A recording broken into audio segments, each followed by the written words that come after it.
Shalom. So just waiting for Ben Zion. He goes by Ben. Ben Zion. It's Ben Zion, right? It's Ben Zion, right? You can call me Ben Zion. My name is as small as it can be. It's Ben, really. I'll. So you didn't know this, but my my tradition is that your firstborn son you name after your father, and my father's name is Chaviv, and I always thought I'm not going to call my kid Chaviv, so I was going to name my kid Chaviv Ben Zion, and call him Zion because I had a great uncle Zion. Mm. But this was way back when I still thought I might have kids. Yeah. Who knows? I might still have kids one day. And It's not too late. I hope not. Okay, so you said you were going to prepare. Did you actually prepare, or did you kind of prepare?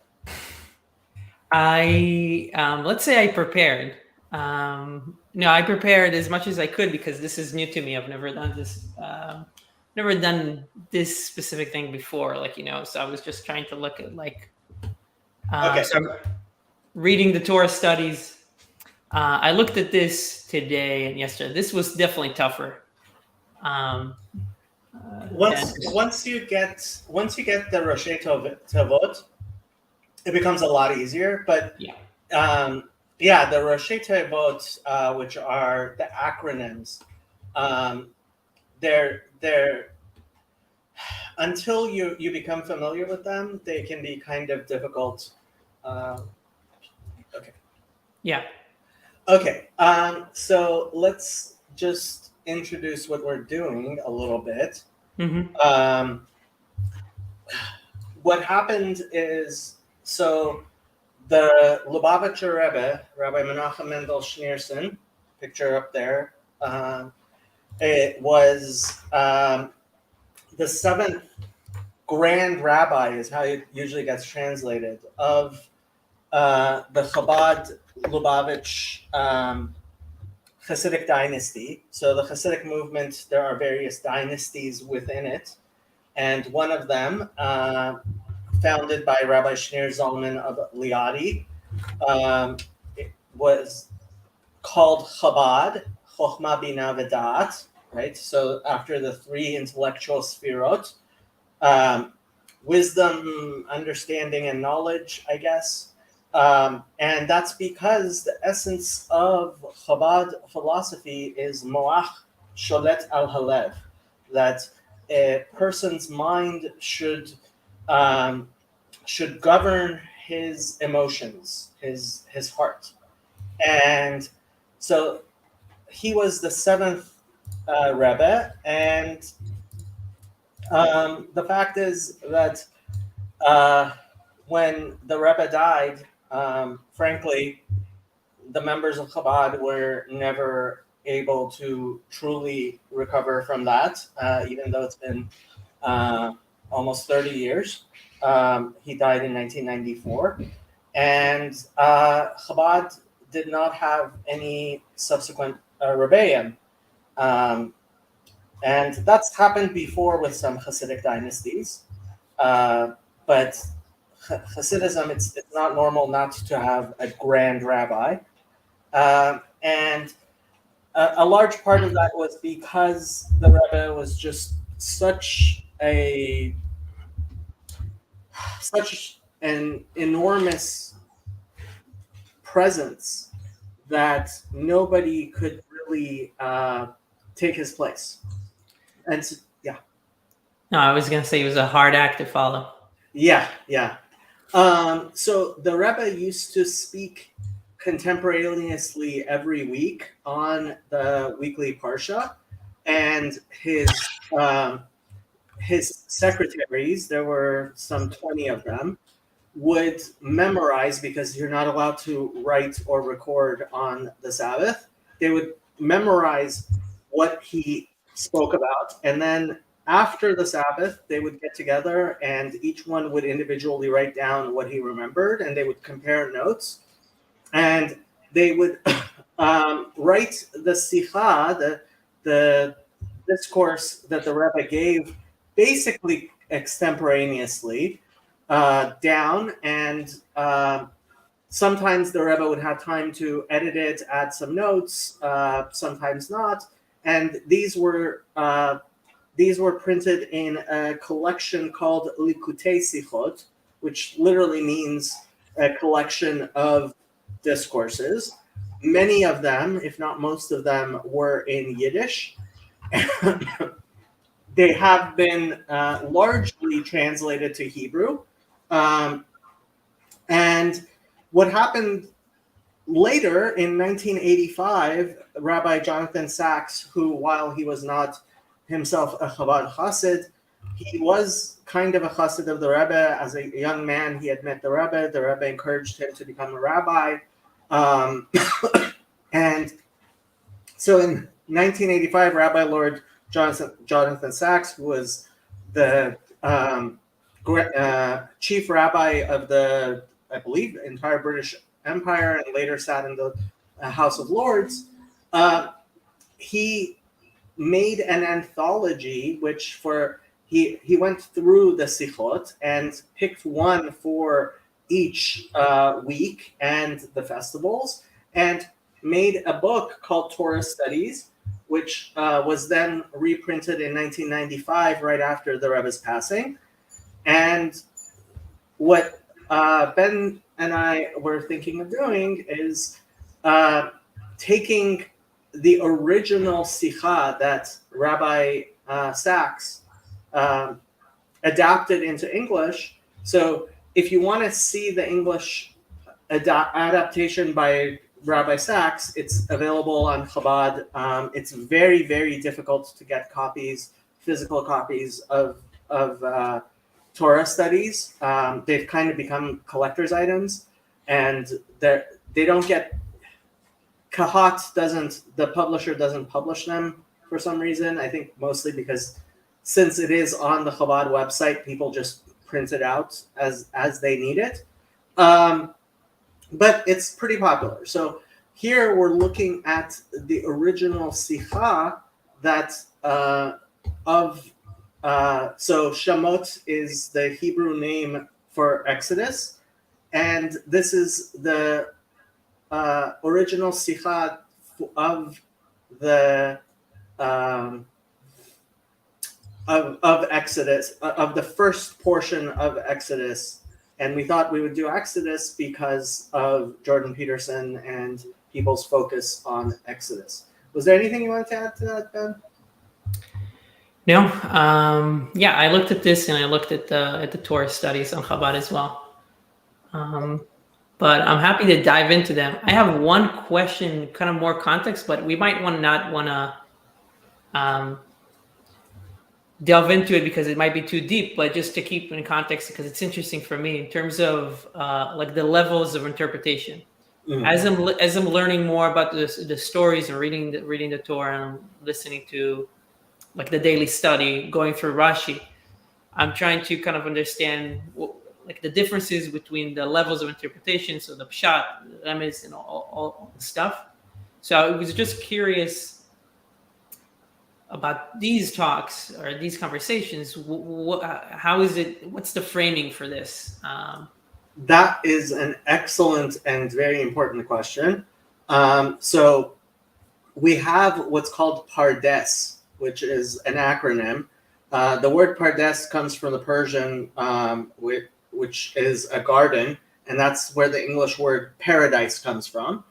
And so there is this idea in Judaism that there is a Pardes, there is a garden or a paradise of Torah, and we say that has the acronym Pshat, Remez, drash v'sod. And so it's very interesting. So what those four words mean, pshat literally means straight, right? That's the straightforward meaning. And like the Talmud says, ein hapasuk yotze pshuto, it is not possible to for the meaning of a verse to escape from its pashut pshat. Now, what exactly is pshat is already a thing, because that doesn't mean the literal meaning that a 5-year-old necessarily would understand. It means actually the first level of meaning in context of fully understanding what the text is trying to convey, right? So that is pshat, and basically since Rashi says that he wrote his commentary in order to explain the pshat of Torah, and Chumash Rashi really is the ABCs of Judaism. Like little kids, they're supposed to be started out on Chumash Rashi. Now, that's not to say that little kids necessarily understand everything Rashi is trying to say. And that's certainly not to say that Rashi, like the Rebbe spent 4 years just speaking about sichot on Chumash Rashi. It was just, these were referred to as the Rashi sichot, which were his chidushim, his novel questions and answers regarding Rashi. There's over 200, probably over 300 super commentaries on Rashi's commentary on Chumash. But Rashi is often considered that level of pshat. And if you pay attention to Rashi, you'll see he brings midrashim, he brings all kinds of things. So pshat doesn't just mean like sola scriptura lahavdil, right? To make a comparison, it means contextually understanding the what the meaning, the text is trying to be poshet. Poshet, right, means to extend, to poshet yad, right? You extend your hand, right? So pshat is what the verse, what the scripture is meaning on the first level. The next is called remez, and remez is a hint. The next is called drash, and drash means to draw out, doresh, right? And you can say extend, right? The extended meaning. And then there is what's called sod, and sod means the secret, right? Well, a lot of times what people think of as sod is actually remez. And really much of what the Rebbe, his sichot, once you get into the Maimarim, maybe it's even a bit beyond that, but really, generally, unless you are a very advanced student of Judaism, you usually don't get involved in drash and sod at all. And all of what most people think of as a drasha is a remez. Those things which are hinted at in the Bible, but are at a level that's maybe beyond what the simple meaning, the first level meaning is. And that's called remez.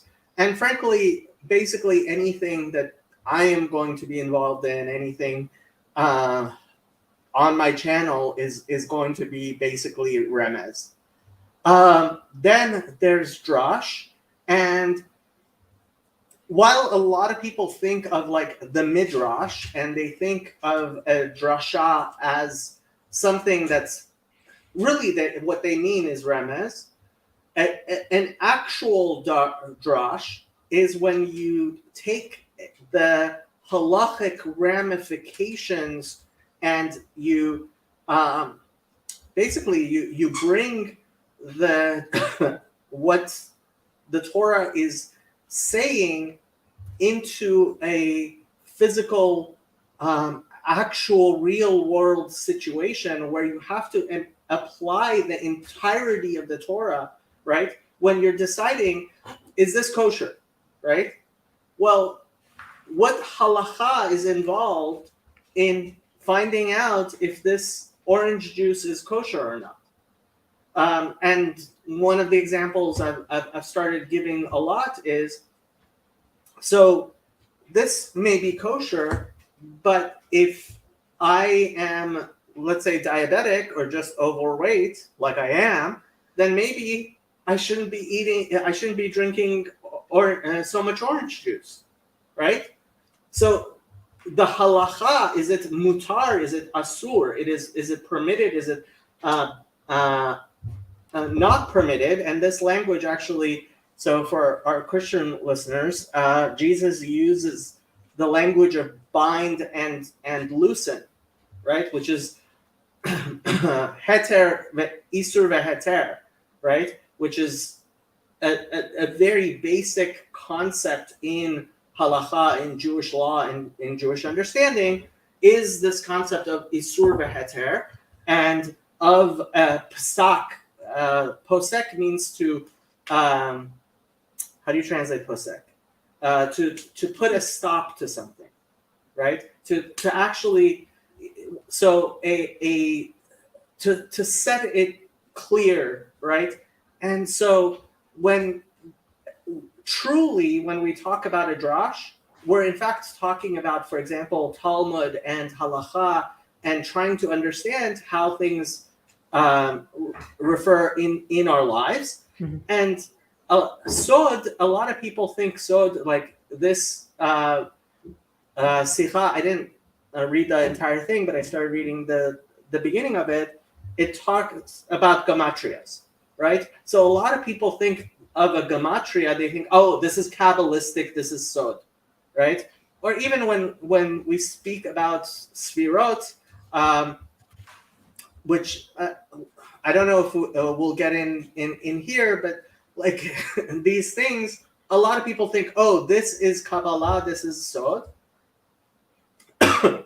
Actually, no, we're still in Remez, because when you're talking about actual Sod, so the Mishnah says there are things which you cannot teach in front of 3 people, because if you're talking to one student, the 2 other students may end up talking to each other and make some sort of mistake. So you can't have a class of 3 people. You can only have a class of 2 people for some things. Then there are things which you can only have a class of 2 people, because the student might not be willing to ask questions in front of the other person, or might misunderstand what you're saying to another person. So there are certain things that you can only teach to one student at a time. And then there are things which you cannot teach in front of any students. And that is, in fact, Sod. Because when it comes to Sod, each person can only understand what they are themselves able to grasp. And truly, there can be no classes, there can be no teaching in true mysticism, in true Kabbalah. So that's the explanation of the words of Pardes. And these drashas, these sichot of the Rebbe, are in fact really in the realm of Remez. Okay, that makes sense. Yeah, I was curious about that. Okay. Yeah. It was a great. It's a very, very important question. Okay, so I will start, and hopefully after we get a little bit in, I think you will probably be you'll start knowing the Roshei Tevot well enough that you'll be able to take over. So I'll do Ot Aleph, and then with Ot Bet, we'll see how far we get. If we get to Ot Bet, you can try taking over and see. And I have no clue how long this is going to take, especially if people comment and stuff and ask questions. But we'll do whatever. We'll see how far we get. Okay.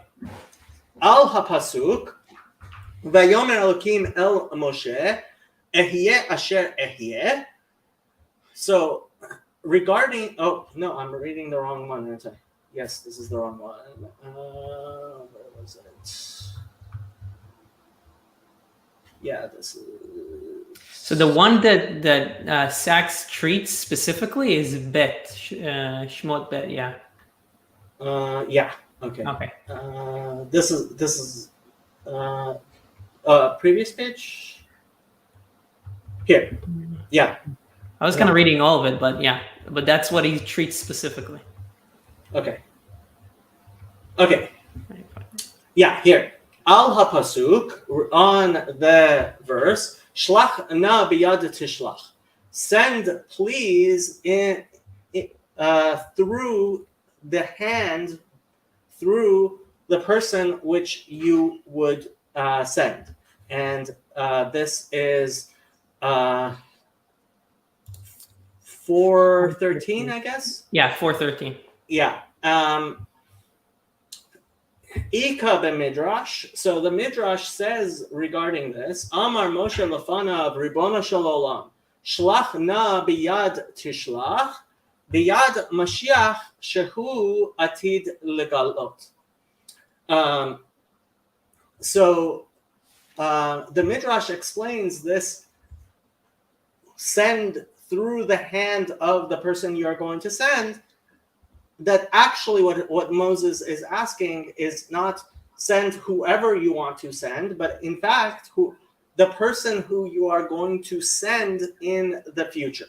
Ribono shel olam, Master of the Universe, send biyad Mashiach shehu atid legalot, through the hand of the Messiah, who in the future is going to be revealed. Amnam bakashato zu shel Moshe lo nitkabla. However, this request of Moses was not accepted. Ki retzono shel HaKadosh Baruch Hu haya shedavka Moshe yihyeh hashliach lahotzi et bnei Yisrael miMitzrayim. Because the blessed Holy One wanted that specifically Moses be his agent in taking the Bnei Israel, the children of Israel, out of Egypt. Midivrei HaMidrash muvan sheyeshna shaychut miyuchedet bein Moshe uMashiach. And from this Midrash, we can understand that there is a special relationship between Moses and the Messiah. Asher mishum zeh bikash Moshe, and because of this relationship, Moses asked shehashlichut, that this designation begeulatan shel bnei Israel miMitzrayim, regarding the redemption of the children of Israel from Egypt, shehutla alav tiyamaser biyad Mashiach, that was put upon him, should be given instead to the hand of the Messiah. Ela shemikol makom hayta tzricha lihiyot haga'ula de'yetziat Mitzrayim davka al yad Moshe. But however, it was necessary that this redemption of leaving Egypt be specifically through Moses. Ve'inyano shel Mashiach hu davka geulatan shel Israel megelutam ha'acharon. And the Messiah specifically must have the redemption of Israel that is from the last diaspora, from the last exile. Vehine tochana shel shaychut zu shebein Moshe u'Moshiach. So the tochen, the how do you say tochen? The essence of this relationship that exists between Moses and the Messiah, שמפני זה בא הצד השווה שבתפקידיהם, that because of this there is a tzad hashave, some corresponding similarity, analogous way in which they are equal between Moses and the Messiah, is regarding their tafkid, their designation, their assignment in this world.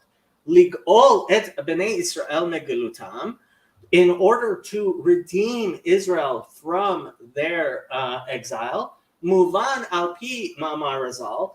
This can be understood through what the sages said. Moshe hu goel rishon, hu goel acharon. Moses is the first redeemer and he is the last redeemer. I believe this is from the Talmud. No, it's Shemot Rabbah. So it's from the Midrash. So I have a question. Like, do you want to run through this, or like I have a question in terms of like the. I want to go as deep as we can. So ask away, please. Yeah, no, because I haven't read the Rabbi Sachs treatment of this. I kind of know the. At least I have a sense of the thesis, so I don't want to spoil it, but I also want to make sure that I'm asking the questions and I don't miss it. Mm-hmm. But I mean, the first thing, I guess the context of like when Moses says "Shlach na be'at tishlach," like send whoever you send these messages with.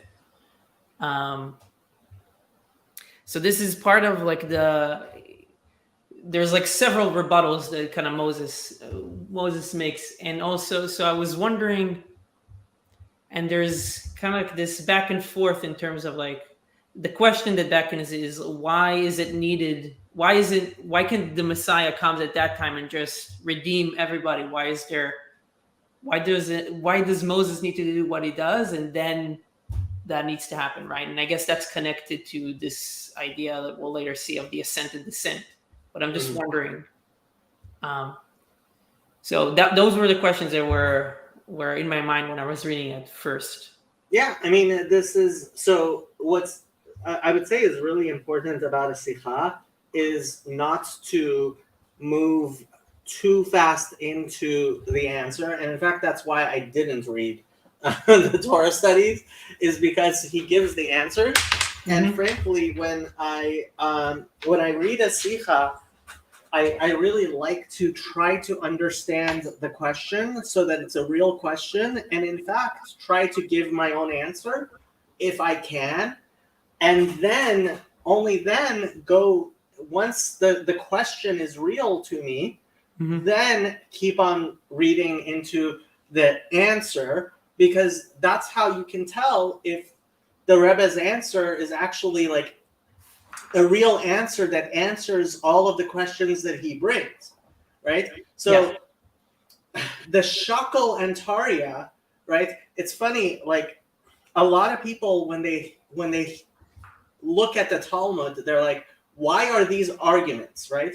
They don't expect the type of question and answer. And frankly, like when I look at most Christian catechisms, like the question is, there's a question and answer, but like the question is kind of just there to elicit the answer.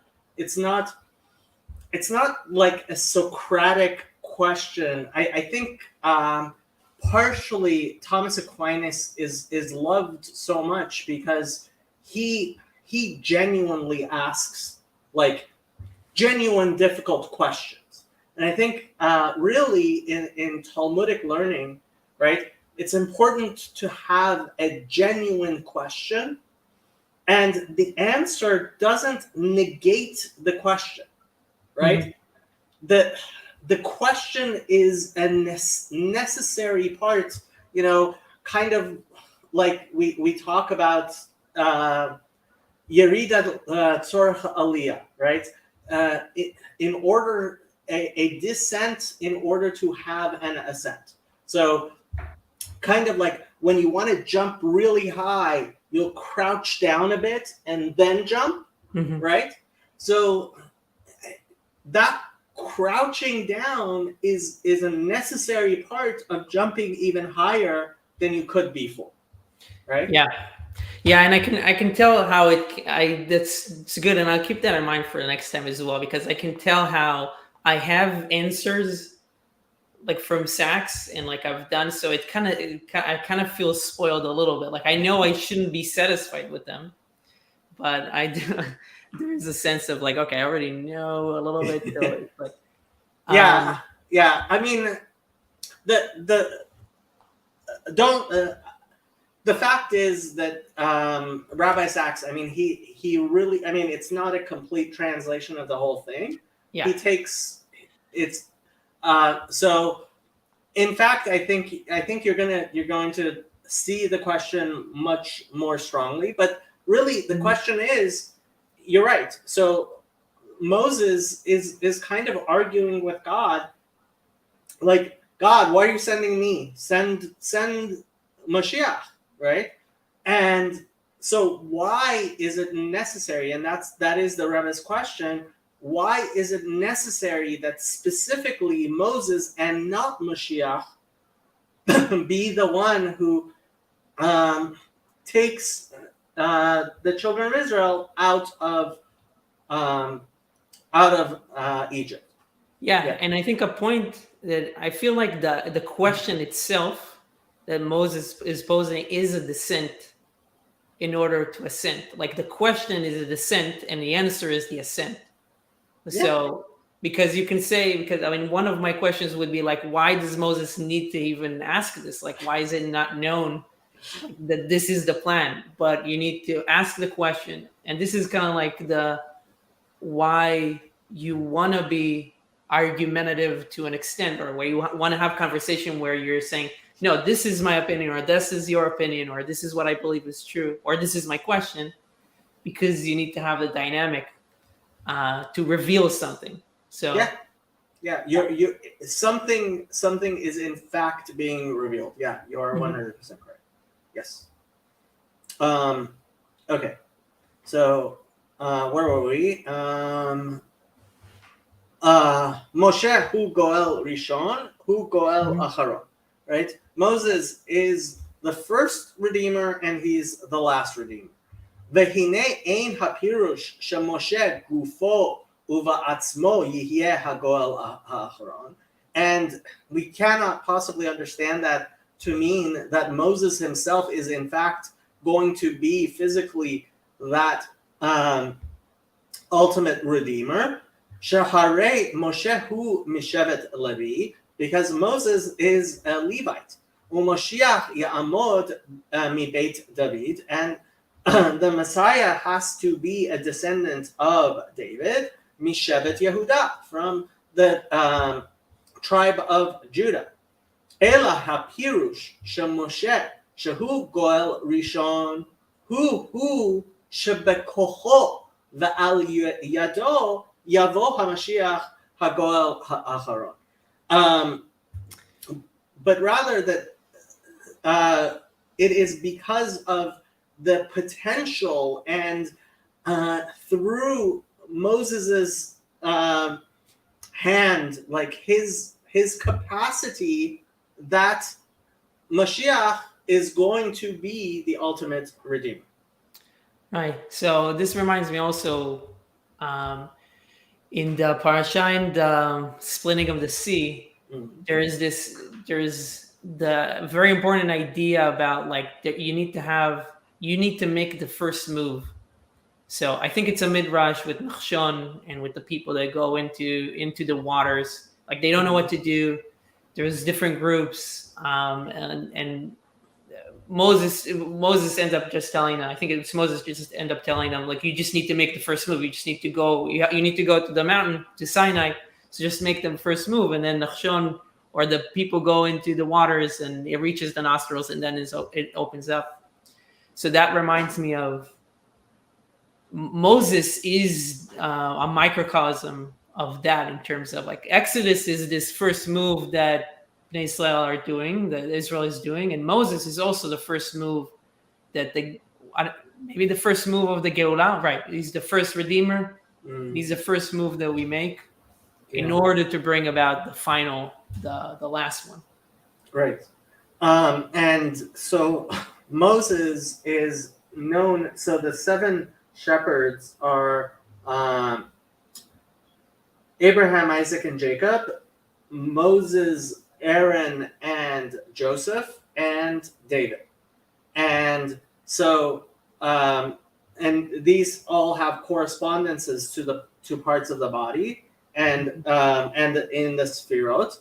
And the Sphira of Moses is Netzach, which is Nimshal, that we analogize it to kind of like the right leg, and there is this idea that Moses is the right leg, is the leg that moves first and moves us forward. So there's definitely it's, I don't know if it's in this sikha, but I saw that when his mother sees him, she says, and he was good. And that's the same thing that God says at the beginning in Bereshit about the light, that it is good. Nice. Yes. I don't know if I've heard that before. Okay. The Habiyur. And the explanation of that is HaTorah hi Reshit ve'ikar, that the Torah is the beginning, right? It is the most important part, the ikar, ma'alato shel melech Mashiach,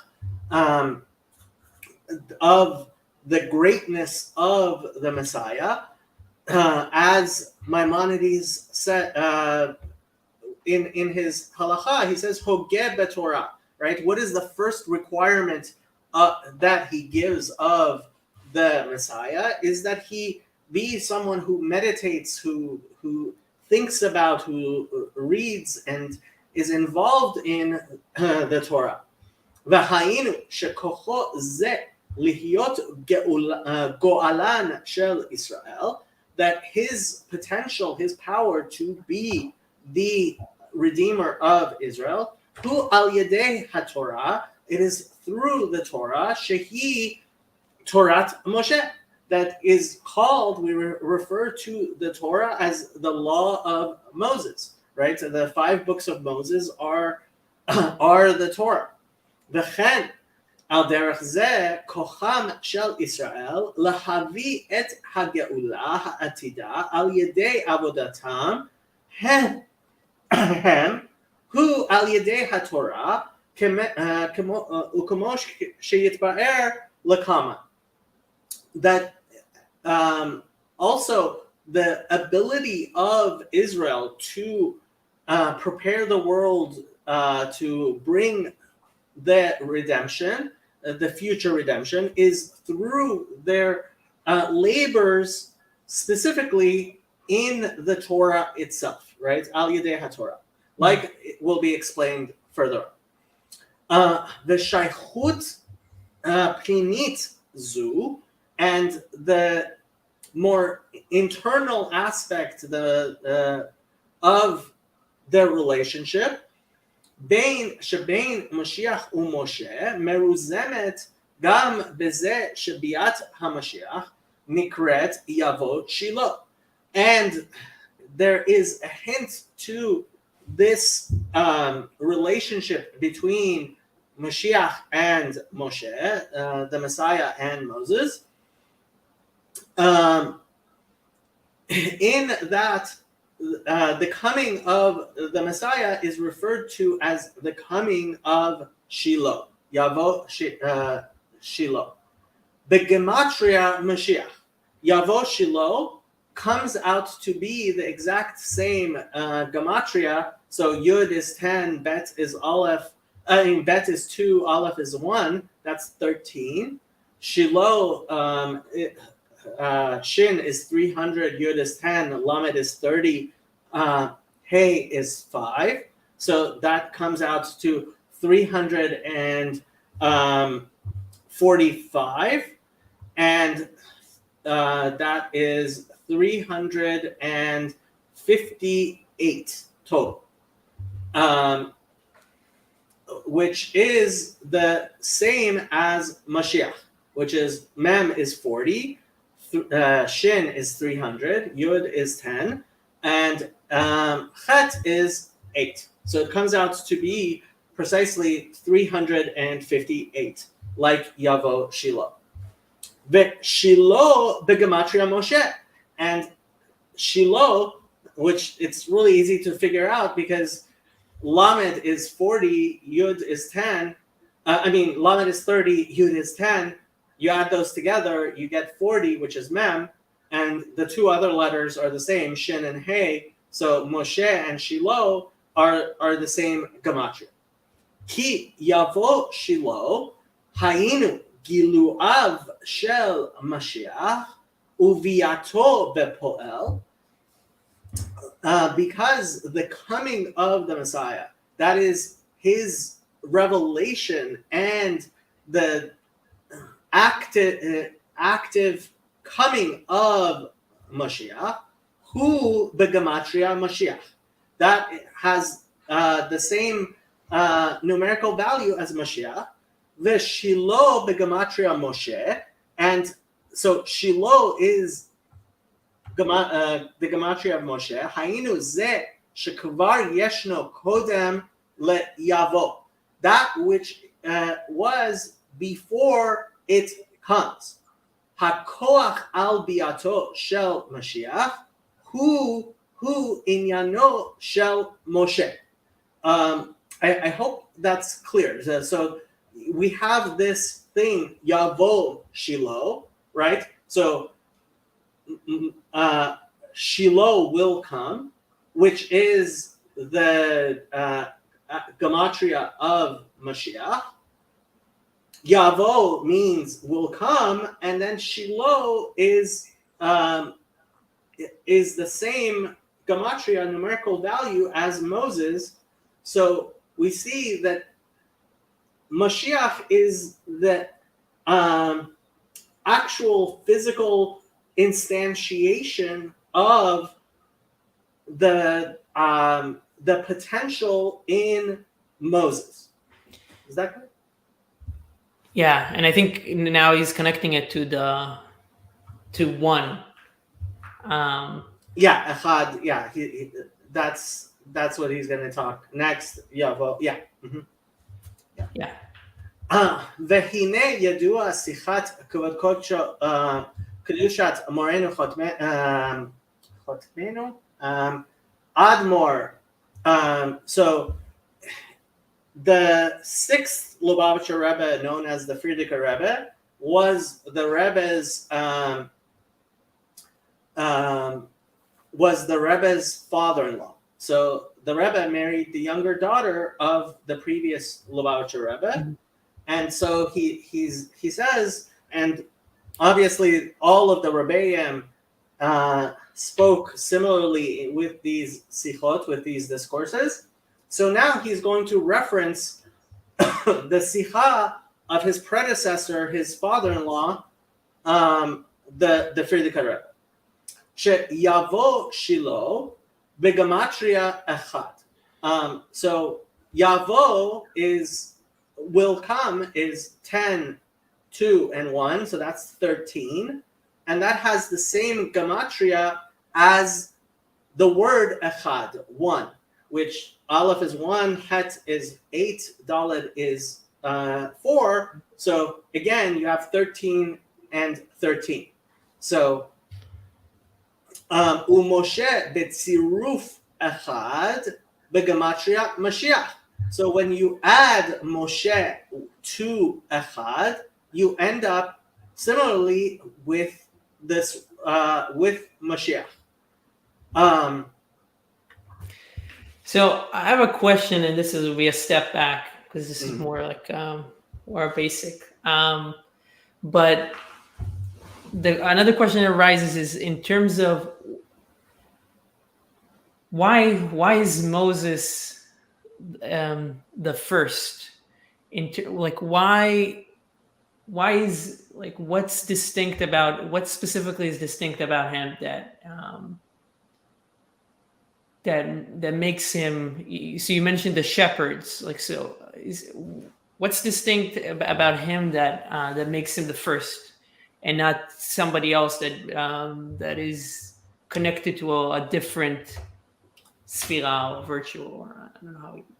So I mean, this is an excellent question and might be a bit beyond my personal capabilities, but I will try.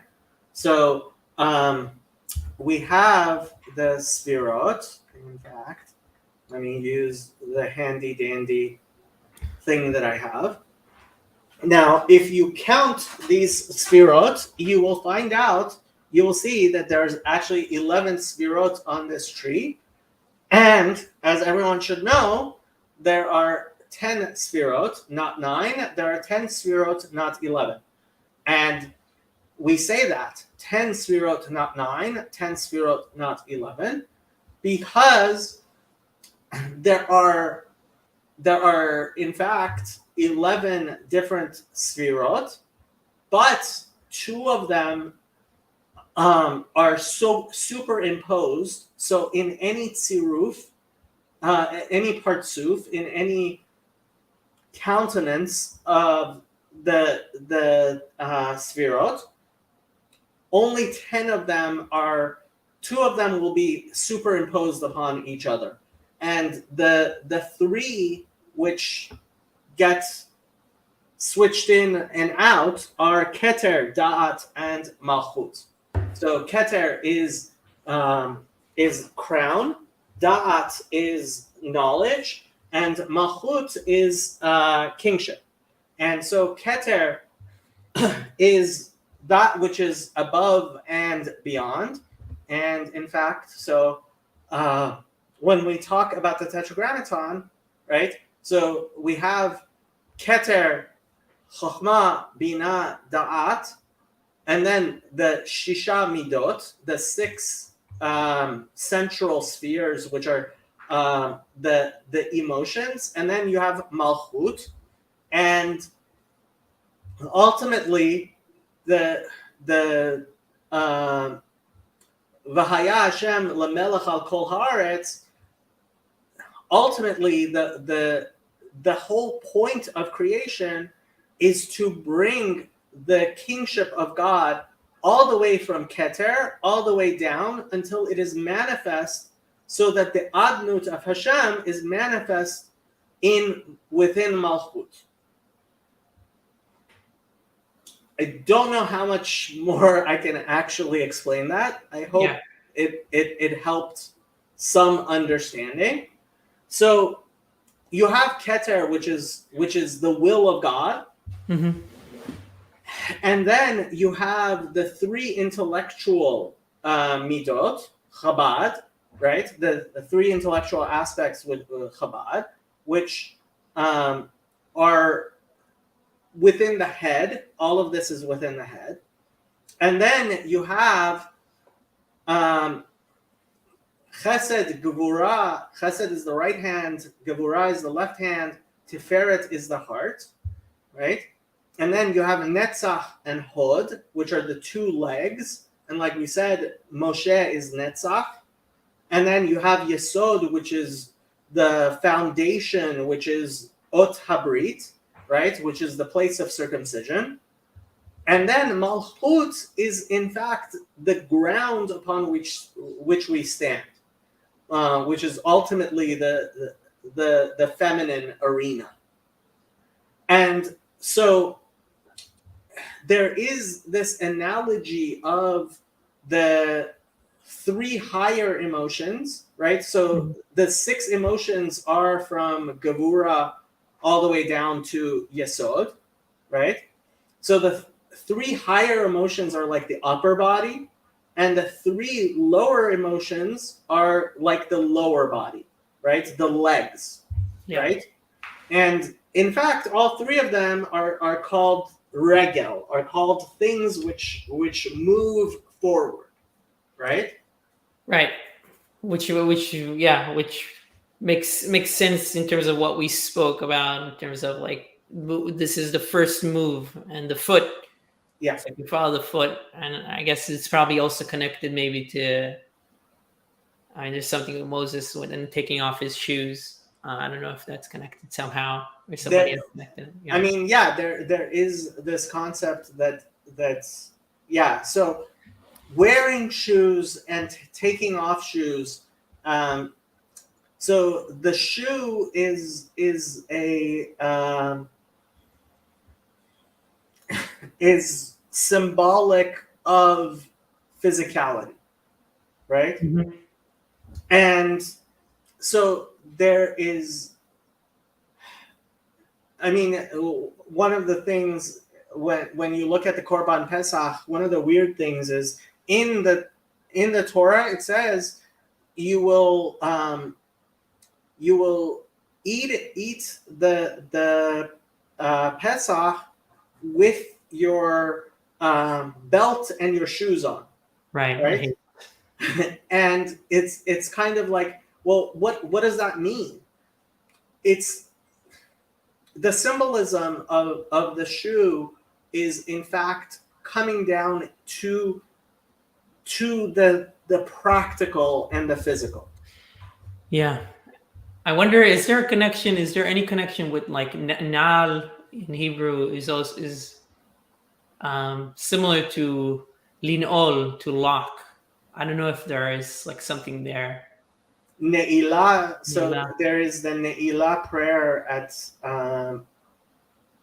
on Yom Kippur, and that's the final prayer, right? Right. And Yom Kippur is a day when we are, in fact, like it's even if it's on Shabbat, we still fast, right?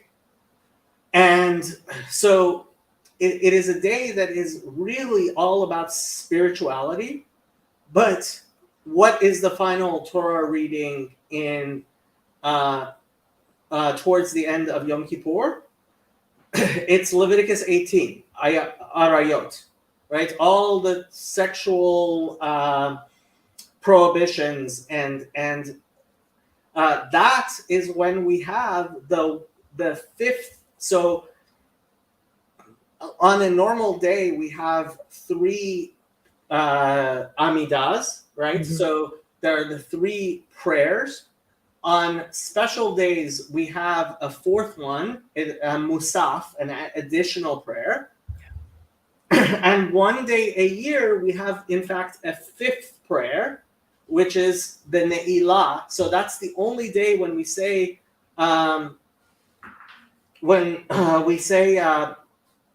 five amidas in one day.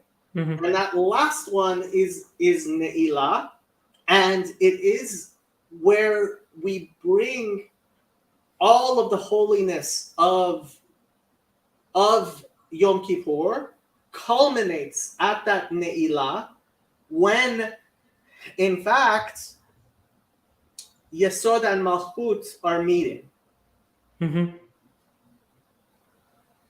And when Yesod and Malchut meet, I mean that is in fact the culmination of all of creation. Yeah. Okay. Yeah. This is where things get like all the things come together because like he's gonna go into this oneness and like the purpose. So and then suddenly all the associations come together. So that's interesting. So now the foot, the shoe. It's like it's. I mean, it's the first, it's the last, and it's of this, and it's, I guess, like you said, it's this world and the other world, and then coming together. And it is Chotem Habrit. Right.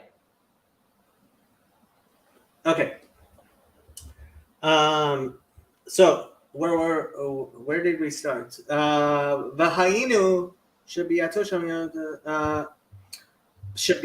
shel Mashiach bepoel yavo. That is to say that the coming of the Messiah in actuality, yavo, that he will come, yihyeh al yedei ha'avodah be'ofen shel echad. So because Yavo and Echad have this relationship of having the same gematria, so there is a connection between the coming of the Messiah and Echad, and one, right? Oneness. V'hakoach livtsoa avodah zu, and the potential, the power to make, to enact this service, nitan lanu mi Moshe, is given to us from Moses. Velachen Moshe, and therefore Moses, netinat hakoach al avodazu, Moses, who gives the potential, right, to this service, betziruf echad, when you add it to echad, ha'avodah atzma begematria Mashiach, right? So in fact, I mean, we're really, what we're really talking about is the lower three sfirot, right? That of actually taking the Torah, which through Moses is brought down to earth, right? And bepoel, making the kingdom of God on earth as it is in heaven. Right. Yeah. So now, the power to do this work was given to us from Moses. That refers to, given is the Torah, is the mitzvot. So the mitzvot are the things that allow us to bring things together. Yeah, and I mean, so before Matan Torah, so we say the Avot kept the Torah before Sinai. What does that mean? They weren't actually keeping the Torah the way it is. They were keeping the spiritual aspects of it as it applied before what happened at Matan Torah. But what happened at Matan Torah is that heaven and earth came together, and the Torah, and it says God came down onto the mountain, right? And this is truly earth-shattering, right? It is truly earth-shattering that heaven and earth were connected, Vepoel, through Moses by the giving of the Torah. Yeah. Okay, so the mitzvot, I was also listening to this video of this Israeli rabbi on the Chabad, the Israeli website, the Chabad Israeli website. Okay. There's a Israeli rabbi there that's nice. That I like. What's his name? Shnior Ashkenazi or Ashkenazi Shnior. Shnior would be his first name. Yeah. Ashkenazi. Yeah. So I think he's the grandson of the Shnior Zalman, the rabbi. So, and he's a rabbi in Rishon LeZion. Okay. So, but he talks about, he was talking about the different ways, or let's say there are different ways of approaching materiality or physicality or your body. So I'm also thinking about the mitzvot of how it allows us to bring oneness together. So we were looking at the sfirot, but I'm trying to think about, okay, it's the mitzvot are behaviors that we can do, but it's more than the behavior. There's something about bringing the material. We were talking about this on our in the book club in the Halachic Man about Havda Bracha, the blessing is you're bringing something down, like you eating an apple, you need to bless it, and then brings it. So I was wondering, like, why. I guess what about like, yeah, I'm trying to divorce the answers that I have from like my question, but like it's more than our behaviors, right? Like it's there's things in the world that it's not us that only need to be behave in a certain way. There's things in the world that we need to take care of to Right. elevate. So this is, ultimately conquering the land, right? Mm-hmm. So it's one thing for us to come down to our souls, right? We say every morning, Elokai neshama shenatata bi tahorahi, right? The soul that you gave me is pure. But why is that soul here, right? Why did that chelek Eloka mimal? Why did God send it from its lofty place in Atzmut Umahut, right? Mm-hmm. What we say, Manda Napach Mitoche Napach, the one who breathed deeply. God breathed our souls into us, right? And why would God take such a pure and holy thing as the soul and put it within me, right? It's like meluchlach, taking a fine piece of lace and throwing it into the mud, right? Why does God do that? Because this holiness has an ability to. So one of the explanations for creation that the Kabbalists give is Ratzah Kadosh Baruch Hu Dira B'Tachtonim. Right? God wanted to have a dwelling place in the nether realms. What does that mean? God's light there is a glory to God in conquering that which is completely chumriut, that is completely material, right? And this conquest of God is the tafkid, is the assignment of our soul in our body. And so it's not even just us, right? You could be holy yourself. That's nice, but then it's just you. Really, you have to bring that holiness out, even outside of yourself, into your environment, into the world. And that is conquering the land. That is what God, he commands Adam, right, to have dominion over the earth. And that is, in fact, this, right, it's adnut, being in malchut, right, in the Hey Tachton.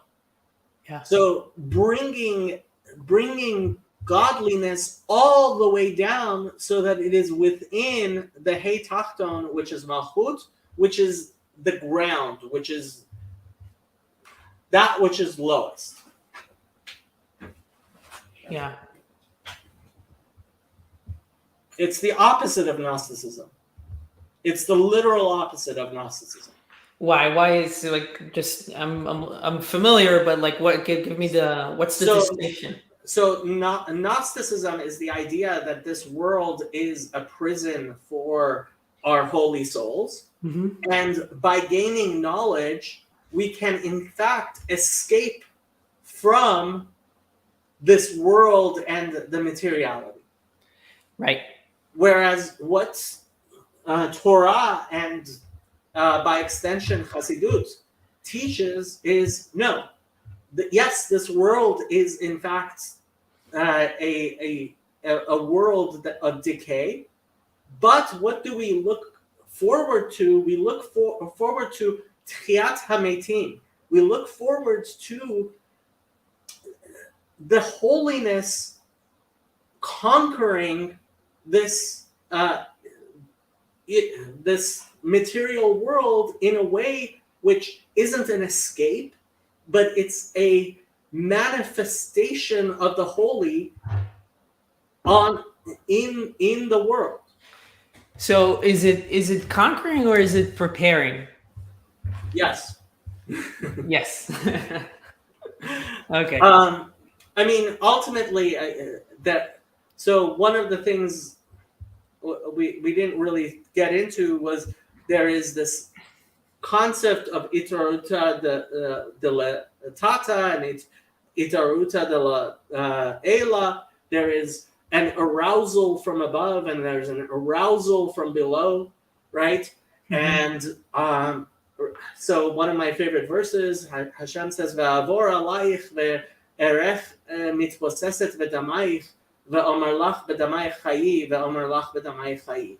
I shall pass over you and I will see you wallowing in your blood, and I shall say, by your blood you shall live, by your blood you shall live. And the language there is the you is in the feminine, right? Yeah. It's talking to us as God's bride, wallowing in our blood, but it is that blood, that damayich chayi, that we are mitboses in the dam, and there has to be both there has to be both an awakening from below and an awakening from above, and these two feed together, right? God says, "Panu alai," right?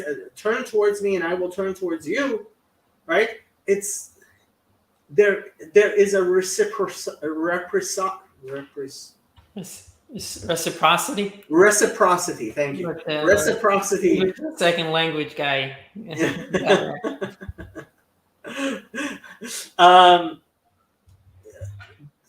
That we come. The beauty of it is so. I don't know if you've heard this midrash, but there's this midrash where somebody comes and asks Rabbi Akiva, and Rabbi Akiva knows that this person wants to trap him regarding Brit Milah.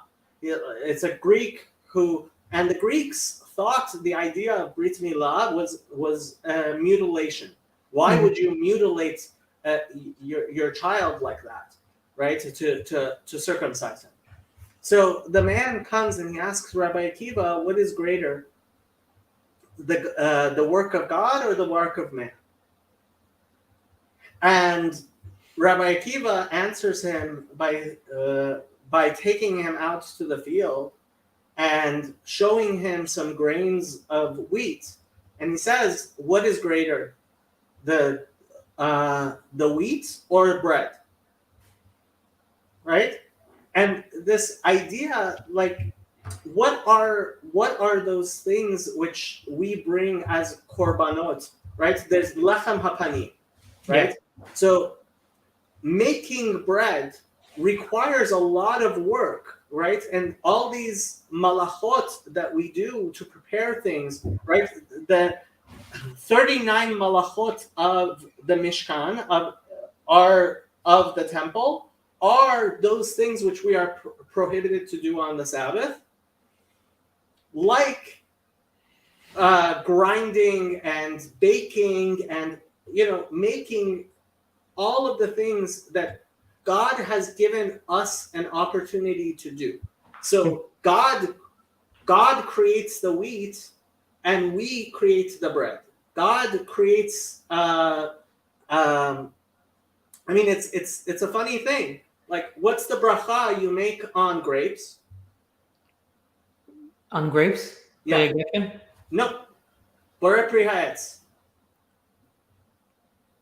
Okay. What bracha do you make on wine?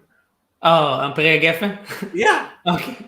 So how come the grape is Borei Pri Ha'etz and Borei Pri HaGeffen is on wine? Right? If you're going to eat wheat, you refer to the source. or to the bring, or like the thing that brings it, or it's the ultimate use. Until a grape has been turned into wine, it has not reached its highest state. Same thing, right? What is the highest bracha you can make on drinking something, right? Most drinks it's shahakol. On wine you say borei pri hagafen, and if you have wine, right? If I have a glass of wine and I say borei pri hagafen, and then I want to have a glass of orange juice, I don't have to say shahakol on the orange juice.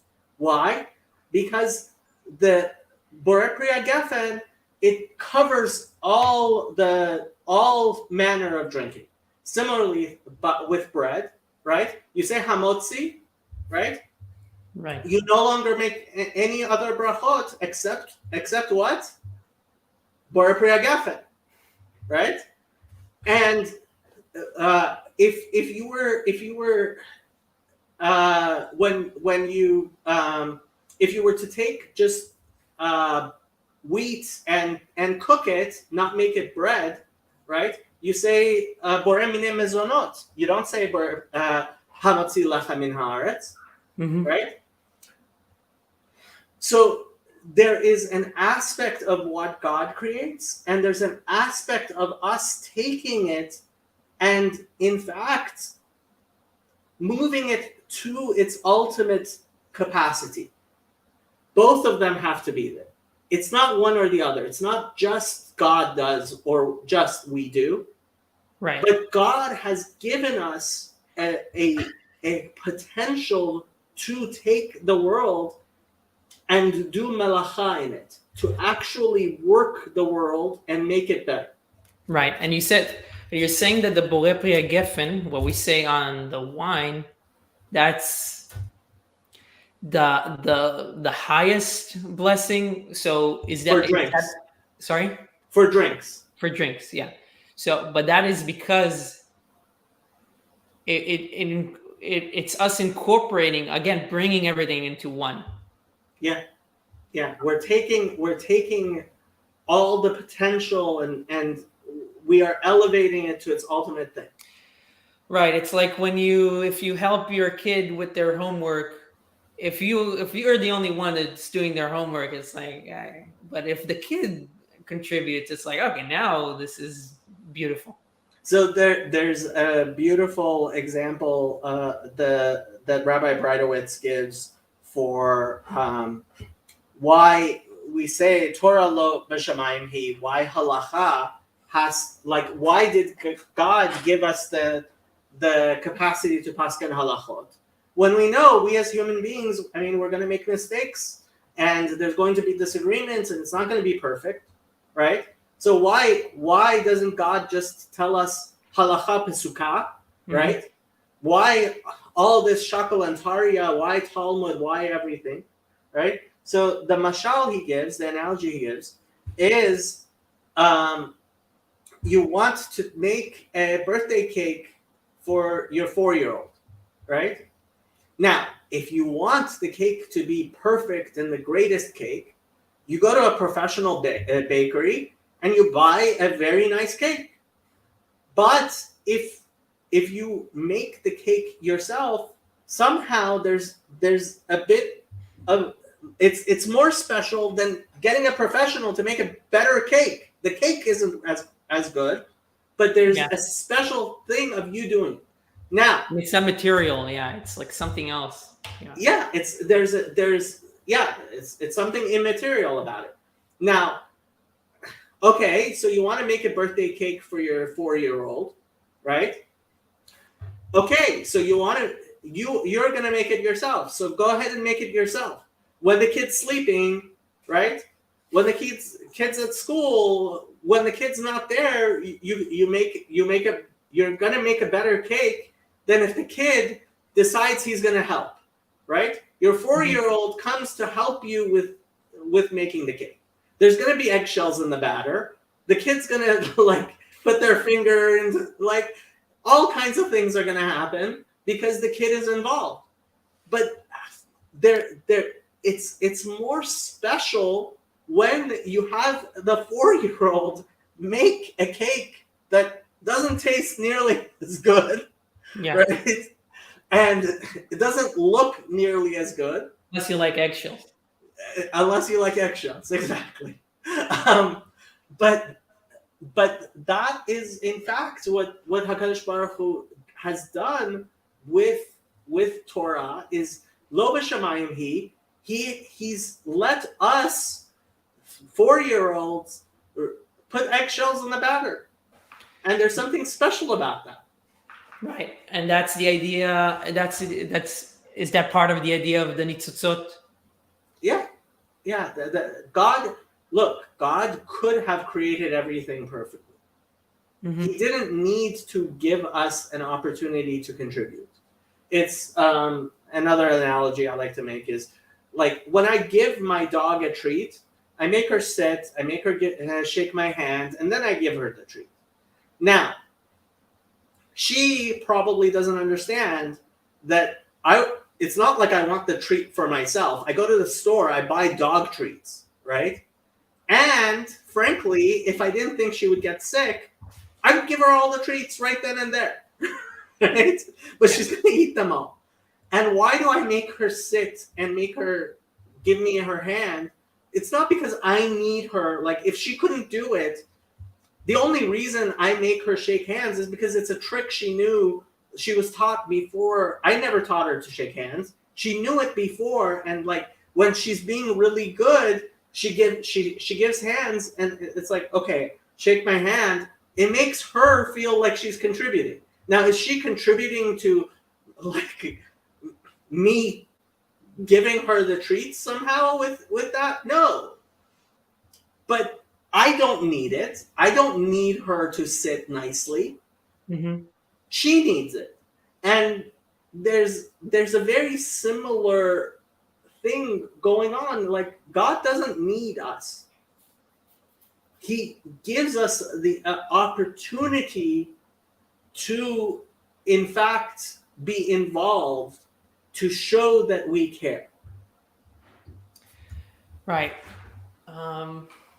Okay, I have a question about. So I hear rabbis say, like, yeah, God doesn't need us. He would. Some people would say he desires it. So is there a significance to desire, and how is that? I mean, now with our discussion about physicality, materiality, the body, we have our desires, and they're supposed to be oriented. They're part of the thing that needs to be oriented. What does that mean if God desires something? Okay, so kotso shel yud, keter, is also called ratzon, right? So when we say a prayer, we say Yehi Ratzon, Hashem Elokeinu, right? It should be your will, Yehi Ratzon.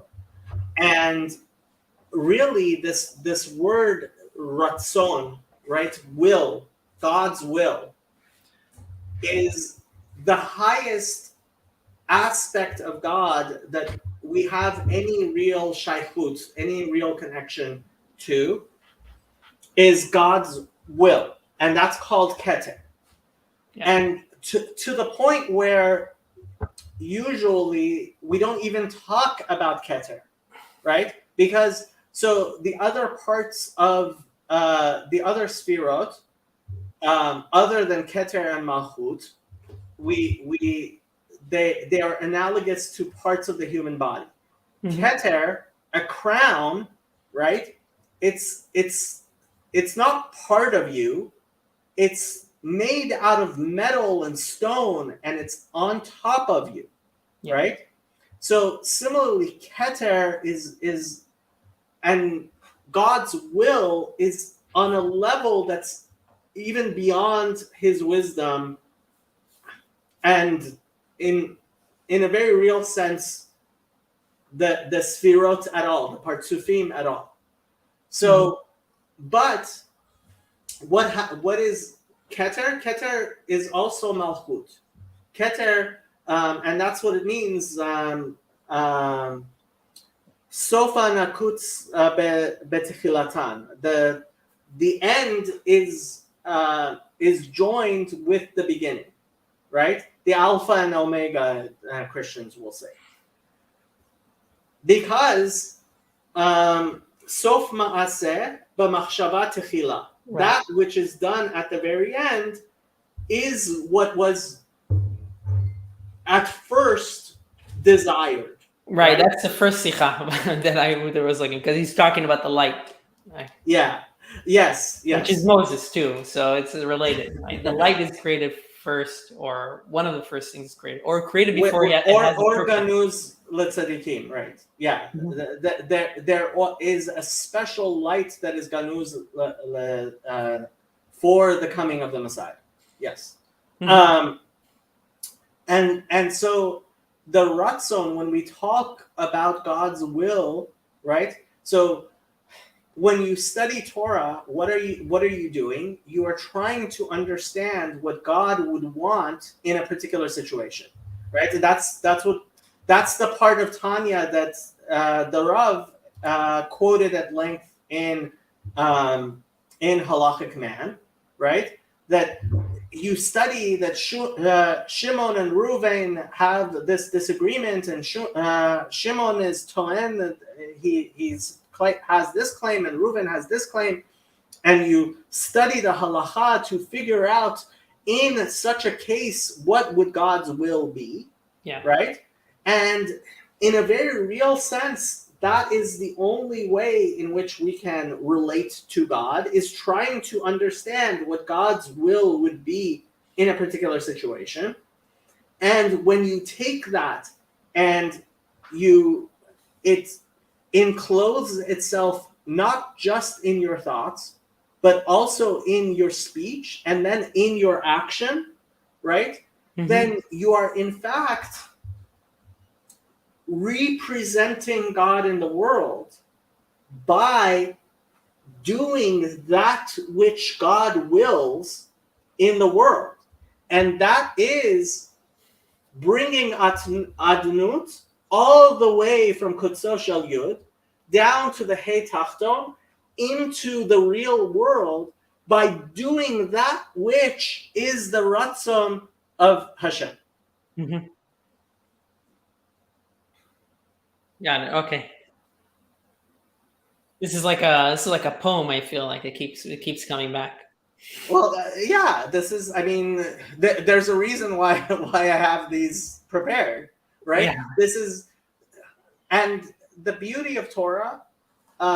So when I first went to yeshiva, right? That I had this experience where somebody asked me a question about halacha, right? So I was talking to some people, and I was talking about the fact that Sephardim, according to some opinions, Rav Ovadia Yosef, his opinion was that you should, in fact, lechatchila, you should tuck your tzitzit in. They should not be seen, right? So I'm talking to an Ashkenazi, and she asked me, well, if that's the case, then what do they do when they're shachrit? When you say Shema, you're supposed to take your tzitzit in your hand when you say the parsha of tzitzit, right? Yeah. So it was the first time that I had the experience of, I didn't know the answer, but I knew that since it is halacha, that there must be an answer. And I sat there and I thought, and I remembered, it's not a question. Sephardim wear talit gadol even before they're married, right? So they have, so it's the tzitzit of the talit katan that is tucked in. So when they say shachrit, they're wearing a talit gadol. They have the tzitziot. But I knew that there was an answer because I knew that Torah is emet, right? What is emet? Here, I'll show you my other thing that I show all the time, right? Sheker and emet. What's the difference between sheker and emet? So sheker, the letters of sheker are all towards the end of the of the thing, right? Yeah. Shin, kuf, and resh. And all of them, you'll see that if you were to make them physically, they would fall over, right? You say sheker in lo reglaim. Sheker cannot stand. As opposed to emet. What is emet? Aleph is the first letter of the alphabet. Mem is in the center of the alphabet. Taf is at the end. And all of the letters, if you were to physically make them, they have legs. They stand, right? Emet v'yatziv v'nachon. Yes, exactly. Emet v'yatziv v'nachon, right? That something that is emet, Torat Moshe is a Torat nitzchi, right? That is Moshe. The Sephirah of Moshe is netzach, right? It is something that is eternal. It is something from the beginning through the center and towards and at the end as well, right? So how do you know Torah is true? For example, the revelations of the Arizal. Before the Arizal taught what's called the Lurianic Kabbalah, the Kabbalah of the Arizal, right? Very few people had gotten to study it. But when he made his revelations, suddenly almost every rabbi in the entire world was like, he Torah, right? How do they know that? How do they know that? This is somebody comes up to you and says, Ben, this is the Torah but that was secret, that for thousands of years only certain people were taught, and now I'm going to teach it to you. Right. How do you know that it's actually Torah and I didn't just come up with it myself? I mean, there's the analytical way of maybe thinking about it, or there's the intuition in terms of, I mean, it's kind of like what Jordan Peterson says when he says something and people tell him, "Oh, I knew you that recognize before." it. You recognize it, right? You recognize so it's recognizable. It was, you knew it from before, but it was revealed to you. Right. So you know what it is somehow, and it matches, and that's why. So what does the Torah say?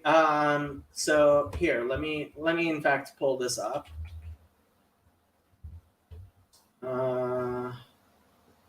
So Deuteronomy chapter 13. Okay? את כל הדבר אשר אנוכי מצווה אתכם אותו תשמרו לעשות לא תוסף עליו ולא תגרע ממנו. Now in Christian Bibles, this is actually the last verse of chapter 12, and the verses are one off. And this was kind of deliberate because the rabbis wanted, even though there's a petucha, there's a open break here, there is a chapter break here, they wanted to keep these two parshiot together when Jewish Bibles were printed. Why? Because it tells you ki yakum bekirbecha navi o cholem chalom v'natan elecha ot o mofet. Right? So you have a navi, you have a dreamer of dreams, and he gives you an actual sign. Not that it's a false sign. It's an actual sign. He's doing a miracle. Uva ha'ot v'hamofet. And it actually is. It's true. Asher diber elecha le'emor nelcha acharei Elohim acherim asher lo yedatem v'na'avdem. Right? And he says, so here I have this sign. Let's go worship another God that you have. Asher lo yedatem, which you don't know, an intimate knowledge, dat, right? לא תשמע אל דברי הנביא ההוא, או אל חלום ההוא, כי מנסה הוויה אלוקיכם אתכם לדעת, to know, הישכם אוהבים את הוויה אלוקיכם בכל לבבכם ובכל נפשכם. Right? אחרי השם אלוקיכם תלכו ואותו תיראו ואת מצוותיו תשמרו בקולו תשמעו ואותו תעבודו ובו תדבקון. Right? So you stick to the Torah. The measuring stick of, what is the measuring stick of Nevi'im and Ketuvim, the rest of the Bible? It is Torah Moshe. That is the measuring stick of everything. If it matches the Torah of Moshe, then it's true, because it's a reiteration of the Torah, which is true. And if it doesn't match, then it's not true. And it can't be true, because it is soter on that which is nitzchi, that which is eternal. Yeah. So the fact that when we're learning Torah, suddenly all of it jives, right? It has to jive. It has to jive, right? There is no such thing as you learn Torah and suddenly this Torah it can be a chidush, it can be like a chodesh, like a month, right? Every month there's a new moon, but it's still the moon. Mm-hmm. Right? So, ein chadash tachat hashemesh, right? There is there's nothing new under the sun, right? Why? Because God created the world, istakalta be'oraita u'barata almai, through the Torah, and so everything has to match. All of the Torah has to match. All of it always. It is a repetition. It is a Mishneh Torah, right? It is a repetition of the Torah, and Veshinantam, right? Levanecha. You shall repeat it. You shall teach it to your kids. Mm-hmm. Yeah, I like this. I like the word. Like I like the inventio, the word that Vervaeke mentions in terms of like inventing and discovering. Like when you invent something, you don't just so inventio is not just inventing something new. It's invent and discover. It's something both. Yeah. And I don't know, in Hebrew, I was trying to think about if to find something is legalot. Well, notice that the root gal, first of all, gal means to turn, right? And galut is exile, right? Yeah, that was what I was thinking about. Yeah. So yes, every so we talk about the levushim, the sfirot as levushim, right? Why? Because what is a levush? What is clothing? It's something that hides you, but it's also something that exposes. By looking at your clothes, in fact, in a very certain way, I'm seeing more about you than I would without, right? And we can't see God and live, and that's why we can only see God through His levushim, right? Which, in a sense, hide God, but in a sense also reveal God, right? You know what? Let me pull up Petchat Eliyahu. It's in the Tikkunei Zohar. Is this up? Yeah. Is this showing? Okay. Tikkunei Zohar 17.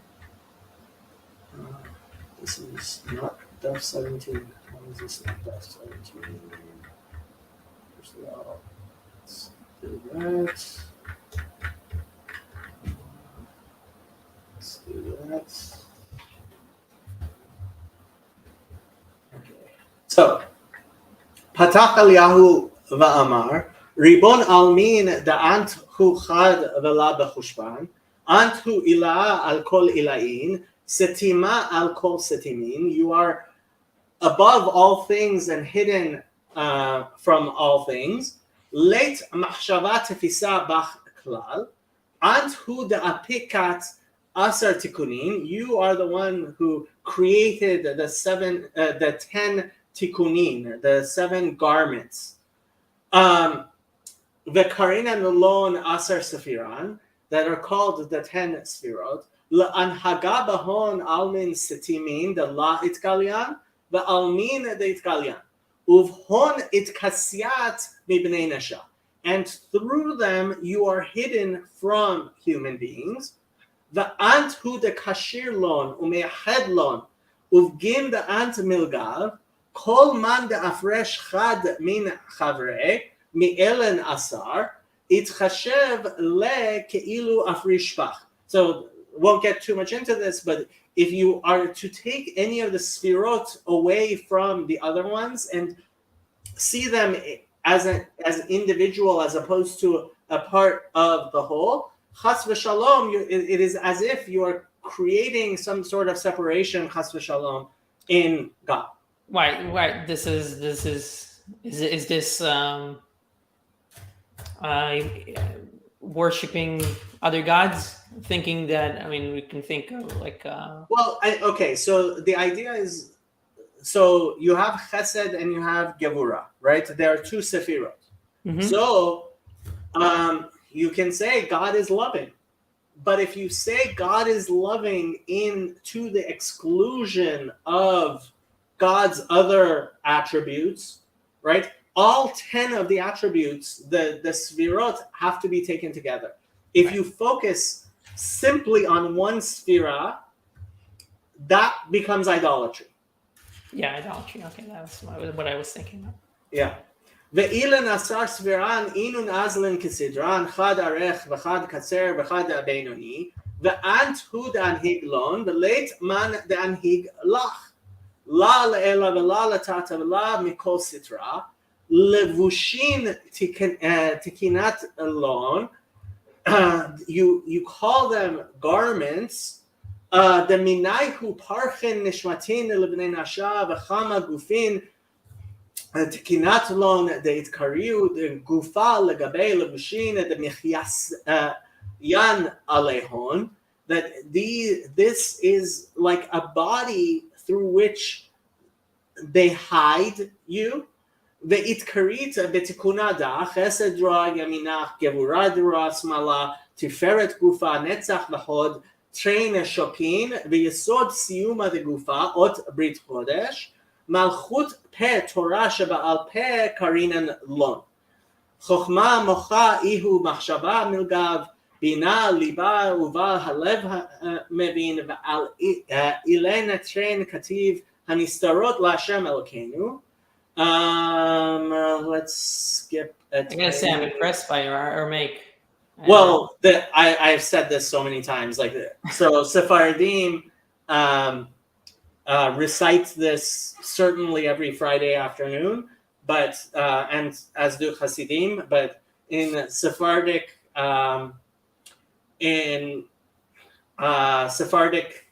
synagogues, so oftentimes before the beginning of any service, this is recited so that people can say Kaddish Yatum, so the mourner's Kaddish. So Ribon, so that's why I know this one. I've recited it many times. Ribon ha'olamim antu ilat ha'ilot sibat hasibot dashkel elana b'hahu nebiu v'hahu nebiu ihu kenishmata lagufa de'ihu chaim lagufa ubach leit demyon v'leit diukna mikol ma dilgav ulvar.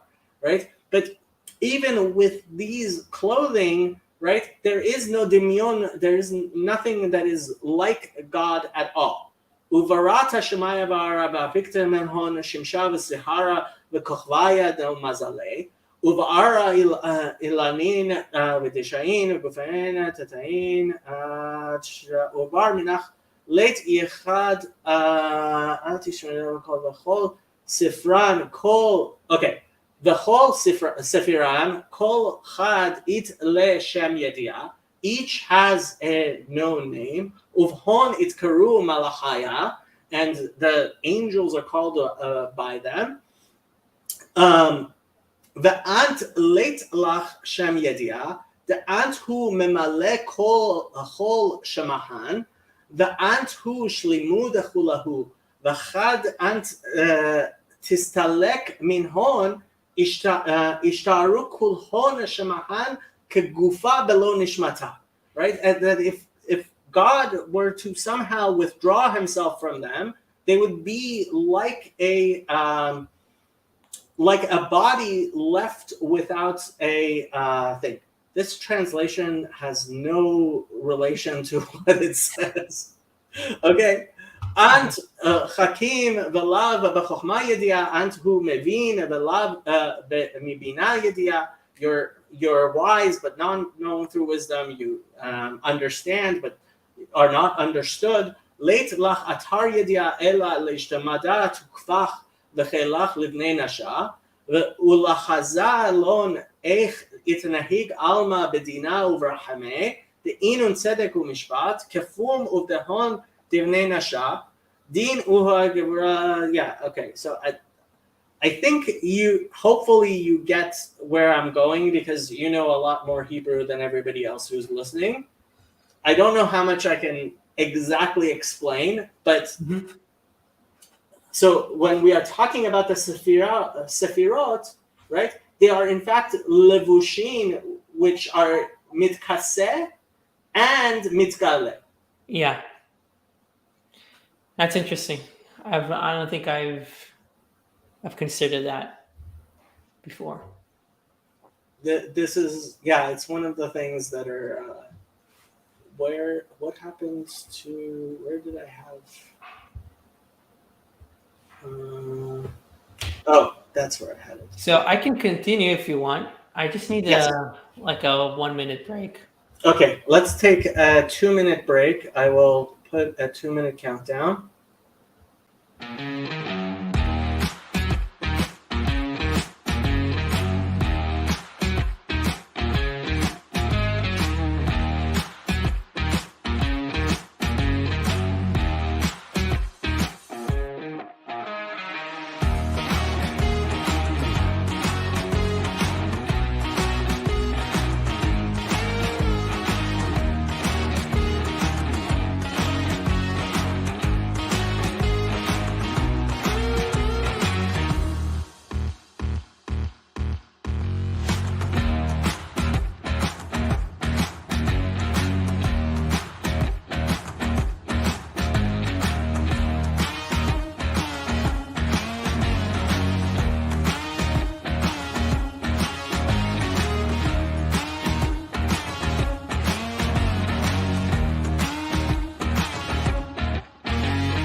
Okay. Did we do the sponsor already?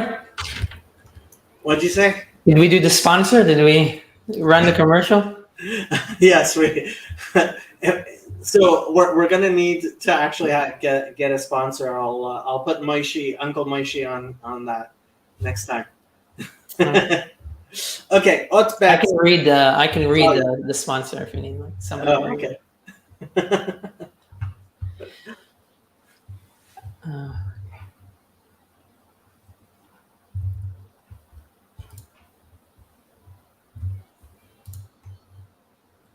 Where did we stop?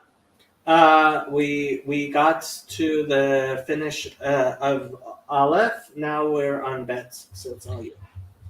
Okay, so you'll probably need to help me with this a little bit, but I can go with it. No problem.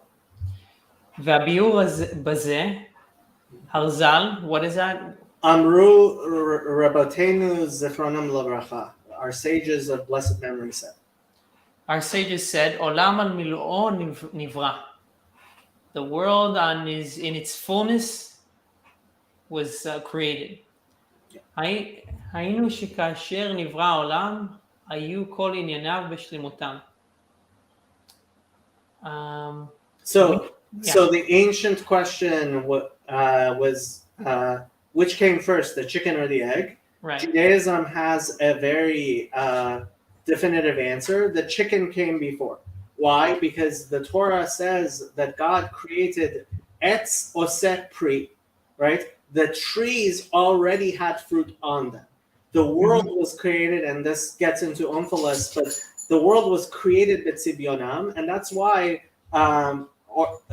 even ultra-Orthodox Judaism has no problem with all of the things about the world being more than 5,783 years old, because we believe that the earth was created b'miluo, with b'tzivyon. No, it was created in its fullness. It was created like a full-grown universe when it was created. So Ahinu, who is it referred to? You mean היינו שכאשר נברא העולם. Say that again? היינו שכאשר נברא העולם, we were when the world was created. Hayinu, that is to say, shekasher nivra ha'olam. Yeah. Okay, I got it. Okay, I understand. אלא שאחר כך על ידי חטא עץ הדעת, שבא הנחש אל חווה, הטיל בה זוהמה. But afterwards, by the sin of the tree of fruit and knowledge, when the snake came to Eve, he how would you say that? He brought zuhama, which is decay, into the world. Yeah. וירד האדם והעולם משלימותו וממעלתו. And man and the world came down from its fullness and from its height. עד הזמן דמתן תורה. Right. עד הזמן דמתן תורה, until the day of when the Torah was given, שאז נתעלו מירידתן, כי ישראל שעמדו על הר סיני פסקה זוהמתן. So when Israel received the Torah, they overcame their lowliness, and it stopped their zoama, which we said is like their decay. Yeah. So this is where we're starting to talk about like the ירידה לשם עלייה, like the descent for ascent. ושוב באה ירידה אחר כך על ידי חטא העגל, שאז חזרה זוהמתן. And then again there was a descent because of the sin of the calf, the golden calf, and then the decay came back. ועדיין היא בעולם עד בוא הגאולה העתידה, ויקוים הייהוד, ואת רוח הטומאה העביר מן הארץ. עולם עד בוא. So ועדיין he, so he is she. It refers to Ha'olam. ועדיין he בעולם. The he is like the Zuhama, I think. Yeah.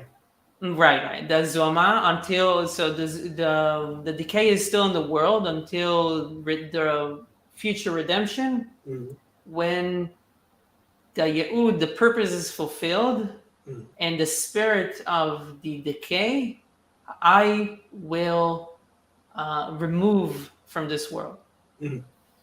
שאז תתבטל הזוהמה לגמרי, העולם יתברר ויזדחך ויתעלה בתכלית הבירור, הזיכוך והעלי. העלייה. והעלייה. שאז תתבטל הזו. Yeah, oftentimes when there's yud and then hey, especially at the end, they won't finish it off. Originally it was a typesetter's the reason for all the Roshei Tevot and everything was actually in order to save space and for it to be easier for typesetters. Yeah. But now it's kind of, because so much rabbinic text was printed with all of these Roshei Tevot and stuff, it's kind of become traditional to still print things even now in the same way, although some places have started writing things fully. But paper used to be a lot more expensive, ink used to be a lot more expensive, and typesetting used to be a lot harder than it is now. Yeah. I imagine Yud Hey is also just like... Exactly. Yes. Yeah, because of the name of God. Yeah. So, the last one, I don't know if I translated. Sorry. Okay. שאז תתבטל הזוהמה לגמרי, העולם יתברר ויזדכך ויעלה בתכלית הבירור. So, and then the decay will be cancelled, completely. Nullified. The world will be יתברר, would become clearer. ויזדכך is also purified. Refined, yeah. ויתעלה will be heightened. בתכלית הבירור, הזיכוך. How would you translate this? It will be purified in the ultimate way of purity and and refinement and ascent. Okay, so again, this is like, so there was fullness, and then there was a snake. I'm abbreviating, obviously. Fullness, there's a snake, that's a descent, and then it's still there until Matan Torah, until Sinai, and then for a very short while, 6 hours, yes. 6 hours until the golden calf, and then we have, and then we're still picking up the pieces. Yeah. Today, so. So there are two descents here. So there was a descent from the etz, from the snake, the pri, the fruit, the etz, the tree, and there was descent with the calf, and the golden calf. Yeah. What's the connection between gold, calf, tree, apple, snake? Okay, so you remember there's actually 3 descents. So. Okay. You remember we talk about, so there's the descent, etz hadat, right, of knowledge, which brings from the intellectual into the more material. Then there is the sin of chet ha'egel, which brings down to the level of the calf. And then there's actually the third sin is the sin of Mechirat Yosef, right? So that's Yesod. Right? So Tiferet is the golden calf. Yeah, although I hadn't thought about that before. I mean, it makes sense in terms of like Tiferet is like not beautiful, but like ornamental. It's Tiferet is usually referred to as beauty. Beauty. Okay. Is usually translated as beauty, Mhm. and yeah, I mean there's Golden calf must have been beautiful. That's for sure. no, actually, it says it was very ugly. It says Really? it was Okay. yeah. So there's a midrash that says it was both eating and defecating at the same time. and there's nothing uglier than watching a cow eat or watching it defecate, and it was doing both at the same time. Mm-hmm. But I see. that comes to the chumriut, to the physicality of chet ha'egel. Interesting. And how is Yesod Mechirat Yosef? Like, what's the connection? Yosef. So we have the 7 shepherds. Mhm. Yesod is actually tzaddik, Yosef HaTzaddik. He is the embodiment of Yesod. Okay. Yeah. Got it. And what happened with Eshet Potiphar, and so yeah. Mm-hmm.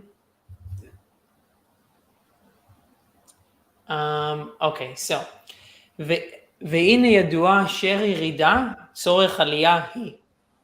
And it is known that you descend, or there's a descent in order to have an ascent. והיינו שכל תכליתה של ירידה ממדרגה הקודמת היא לצורך עלייה הבאה על ידה. הרי מובן שהעלייה שלאחרי הירידה יש בה עלייה לגבי העילוי שהיה קודם הירידה. So I think what he's saying here, because I remember this from Rabbi Sachs, is the whole purpose of having a descent from a certain level is that the ascent is higher than where you were before. Right. Yes. Basically. Okay. Yeah. There are many analogies to this, but like I said, the jumping, when you crouch in order to jump higher. ומובן מזה שמדרגת העלייה על ידי מתן תורה, שבאה לאחרי הירידה על ידי חטא עץ הדעת. יש בה יתרון על דרגת העילוי שקודם חטא עץ הדעת. מה שמדרגת העלייה? So it is clear that the ascent after the Torah was given, it came after the descent of the sin of Adam and Eve. Right. So Matan Torah, when the Zuhama of Chet Ha'etz, when there was the descent into the Zuhama of Chet Ha'etz, Matan Torah didn't just negate it, but in fact the madrega of the Aliyah through Matan Torah was higher than what existed before Chet Ha'etz. Right. Got it. So this is referring also what we talked about with the cake. So, right? Yeah. I mean, like the situation before the cake was God created everything and we were there, but we didn't really participate yet. But now with the Torah, there's more participation. There's more. So I think he's going to talk Yitron Ha'or Min HaChoshech, but so if you are in a bright room, right, and you have not experienced the darkness, then you don't have an appreciation of the light the same way as when you go through the darkness, get Salmavet, right? When you go through that lack, then you have an appreciation for what you have that you could never have had if that thing had always been there. Mm-hmm. So the pasuk says v'shata ad Hashem Elokecha, and there's a Hasidic taich ad va'ad bechlal. You shall return unto the Lord your God, up to and including, right? So we said man napach mitochei napach, the one who breathed deeply from inside himself.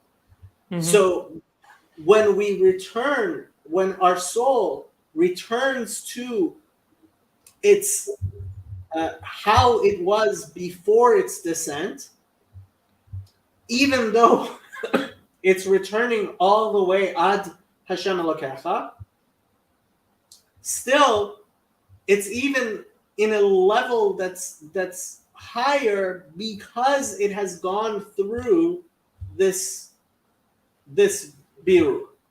Right, and this is what that's what's spoken about when we say en tzadikim. I don't know the full quote, but like about Balei Tshuva. Right. So a tzaddik gamur cannot stand where Balei Tshuva stands. Right. Baal Tshuva stands, exactly, because it is through that experience, right, that it even though he's back where he was at the very beginning, right, mm-hmm. he understands the importance. I mean, I'll talk a little bit about you personally, right? You came to the United States, and somehow that made you appreciate your Jewish identity in a way that maybe in Eretz Israel it was not so clear. Yeah. So even if you go back to Eretz Israel tomorrow, right? How you view your life there is not going to be, and this is the inyan of galut, and that this is galut and geula, the idea of the diaspora, of exile and return to our land. Right. So, and this is connected to the Messiah, right? In terms of Judah was the one was Baal Tshuva, right? Did the things I had. So I remember that there was Peretz and with Tamar, yeah. Right. Yeah. So yeah, it impregnated her. Yeah. And then, but he did the right. He eventually did the right thing. But this is why he was merited to have all the kings come from his line and the Messiah come from his line. Yeah, and that's why we refer to in Lecha Dodi, we refer to Mashiach as Ben Partzi. Right. He's the son of Peretz. Mm-hmm. Right. Who was the child that Yehuda had with Tamar, mm-hmm. in that whole story. Yeah. Okay. ובוודאי שכמו כן, הוא ביתרון מעלתה של העלייה העתידה שלאחרי הירידה בחטא העגל, לגבי העלייה דמתן תורה שקודם חטא העגל. So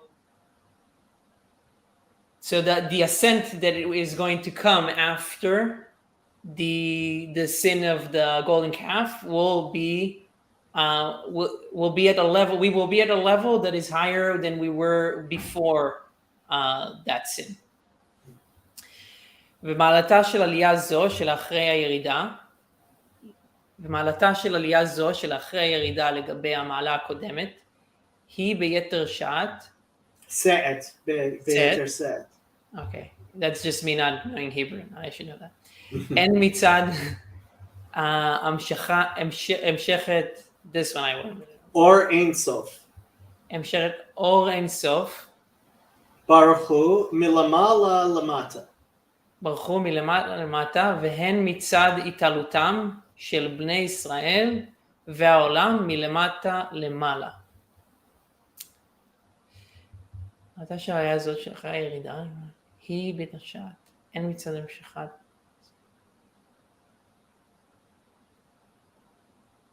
So the ascent that will come is, okay, you're going to have to correct me here, but it's coming from two ways. It's the light that is coming, the infinite light that is coming, the Ein Sof that is coming from God, from above to below, and from our ascent, Oitalutam, our ascent, the ascent of Israel and the world from below to above. Right. So there's a meeting, that reciprocity, right? There is going to be, as if possible, as a sort of aliyah or Ein Sof Baruch Hu, as kaviyachol, as if it's possible for Hashem to, in fact, in his infinity, have an ascent from his aspect, and also from our aspect, from below to above. So there's a yeter set, there's a greater completeness in the entirety of creation, and ke'ilu, as if it's possible, or Ein Sof Baruch Hu, through this whole thing of creation coming to its culmination. Got it.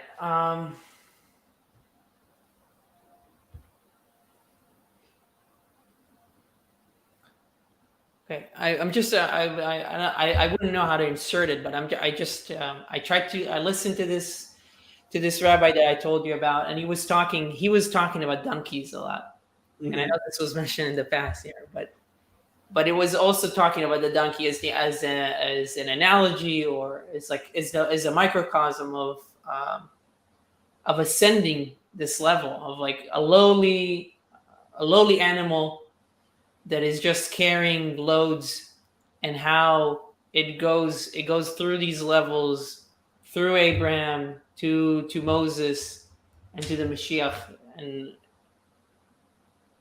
the chumriut, right? So the word chamor, donkey, can also be read as chumriut, materiality, and so this is a thread throughout the Torah. Like by Abraham, it says that when he was tested at the Akedah, at the binding of Isaac, it says Vayashkam baboker vayachbosh chamoro. Right? He got up in the morning and he saddled his donkey. Well, why is it talking about saddling his donkey? Right? It's a remez all the way through the Torah every time, and we have chamorim, right, which tells you that it is necessary to have that physical, material aspect be imbued with the spirituality, and that's, in fact, this coming together is the tachlit of Torah and creation. And what is this? What's the significance of the multiple ascents and descents? It's not just one descent and one ascent. It's Vayachvosh, and then Moses, he doesn't ride on the donkey. His wife and his kid ride on the donkey, and then the Messiah rides on the donkey. So it's like there's like, at least that's how the rabbi put it. So it's not like you can. It makes me think that it's not like you can imbue godliness or like into a material like that easy. It has to go through some kind of process. It's not just a finite process. This ratzo v'shov, not to get too graphic, but is the coming together and the separation and the coming together, right? Is a ratzo v'shov, is a dance that is eternal between husband and wife. Right. Yeah. I read in the Sinai that I was doing the daily study of when it says, I don't know, it says Yavo somewhere, and we just discussed Yavo. That also something about bringing Yavo in that context, also bringing something into one. Yeah, and dot, right? It says Adam Right. Yada et Ishto, right? Mm-hmm. That all of this, and that's why, like, so when the Kabbalists, right, they do the kavanot. What are all the kavanot? How do they all start? L'shem yichud, right? Mm-hmm. L'shem yichud l'shem yichud kudsha brichu u'shchinte, right? In order to unify kudsha brichu u'shchinte, right? The masculine and the feminine aspects of the holy, right? That is in fact the ultimate kavanah of everything. That is the kivun. That is, and konen, right? The establishment of everything is in fact l'shem yichud, for the intention of unification. Yeah. Even the pirud, right? The separation is for the intention of coming back together. Right. Mm-hmm. Okay, so I'm really enjoying this, but I think I need to have dinner. Okay. So, yeah, let's. I mean, I think we can plan on doing 2 hours, and next time it'll probably go faster. We should be able to I think we'll be able to do like 2 otiot every time, and so in a couple of months we should finish this one sifa. Yeah, I mean, I mean, whatever pace, I don't mind about the pace. Like I mean, Yeah. Sometimes I will have more questions. Sometimes maybe I'll have less. And possibly, I mean, I don't know how much people are going to follow along, but there are 5 people watching. I don't know why. But yeah, and if people have questions, either they want to come on the live stream or they want to comment below, and next time we'll discuss those. And I mean, it depends if people actually watch and are interested. But this was a lot of fun. This was this was great. Yeah, no, I appreciate you putting this together and like sharing this, because I wouldn't be able to do this myself. So I wouldn't have been able to do this without you. The fact, honestly, having you here is incredibly. It's nice to kind of sort of have a chavruta again after years and years and years. Well, I'm happy that I can help in any way. Okay, go eat dinner. Be good to your wife. Don't spend too much time on the internet with these crazy people. Only as much as needed. Only as much as needed. Exactly. Okay, I'm gonna end the broadcast.